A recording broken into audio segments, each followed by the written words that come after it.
Fake news and media bias. Those are the topics of tonight's Waters Words. On the fake news front, an embarrassing disaster for the mainstream media, as usual. The press breathlessly reporting that House Intelligence Committee Chairman Devin Nunes received evidence that Trump figures were surveilled and unmasked by White House officials.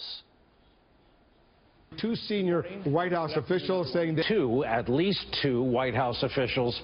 Two White House staffers, two people who worked in the White House. But when asked about whether this was true or not, the chairman said this. We're not going to get into sources and methods. I mean, if not, who's going to ever come to our committee? But I can tell you that those reports are mostly wrong. Okay, so after a week of blanket coverage on the story, it turns out the reporting was inaccurate. But the damage had already been done. Another story that made the rounds this week, the Washington Post said this about the new Secretary of State, Rex Tillerson. Many career diplomats say they still have not met him, and some have been instructed not to speak to him directly or even make eye contact. So the Washington Post is trying to tell us that State Department officials have been told not to look Tillerson in the eye? What is he, Jennifer Lopez? This guy was the CEO of ExxonMobil for 10 years. He's not a diva. Anybody who read this knew it was phony. And to his credit, Ace State Department reporter Matt Lee shot down this bogus report, saying people have been shopping him this BS for months, and it was a complete fabrication. Another outright fabrication involves, who else? Donald Trump. When the president met with German Chancellor Angela Merkel the other day, the Times of London alleged this. Donald Trump handed the German Chancellor Angela Merkel a bill thought to be for more than 300 billion pounds for money her country owed NATO for defending it when they met last weekend. This spread like wildfire to places like Politico, The Hill, Slate. But guess what? More fake news. A spokesman for Merkel said this. Reports that President Trump had presented the federal chancellor with a kind of bill with a concrete billion sum are not true. These types of fake news stories are why the media has such little credibility anymore, and why when the media reports on serious issues like Russian hacking or approval ratings, the public doubts their veracity. It's clear what this is all about. Fictitious and trivial reporting that's used for clicks and partisan politics. Moving on to media bias.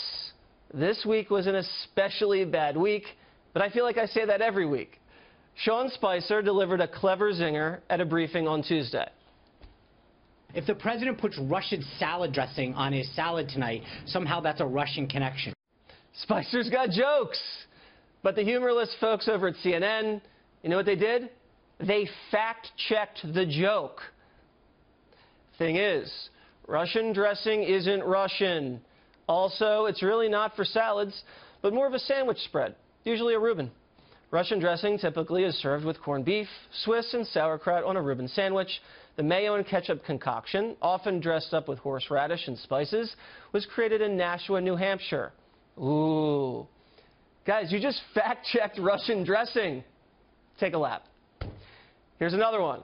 The Trump White House unveiled their Easter eggs for the White House Easter egg roll. So they got a bunch of colors, and they have gold ones. And the New York Times decided to mock the gold eggs as Trumpian. New York Times reporter Julie Davis tweeting, "Forget those silly pastel rainbow colors of White House Easter egg rolls past. Trump's Easter eggs will be gold." But moments later, our friend Julie at the Times had to issue a little bit of a retraction. Appears my memory of Easter egg rolls past was wrong. Seems Obama's had a golden egg too, not a Trump innovation. Hey Julie, next time, don't judge an egg by its color. And finally, dear old Chris Matthews over at MSNBC compared Jared and Ivanka Trump to the sons of brutal dictator Saddam Hussein. Let me just say, you know, I kid about everything, but, you know, Uday and Qusay working for Saddam Hussein, you couldn't go to a restaurant and have eye contact with one of these guys without getting killed. Well, these people are really powerful. Imagine getting into a fight in the office with Jared or Ivanka. Well, they have enormous power, and they're always going to be there. Has Chris Matthews ever compared Chelsea to bin Laden's son? We checked the archives, have not found anything yet. So when it comes to bias, it's clear the press is out to smear President Trump and everything he's associated with. When Easter eggs and condiments are used as weapons to damage the White House, it's clear the press has gone mad. Bottom line, we're on to you.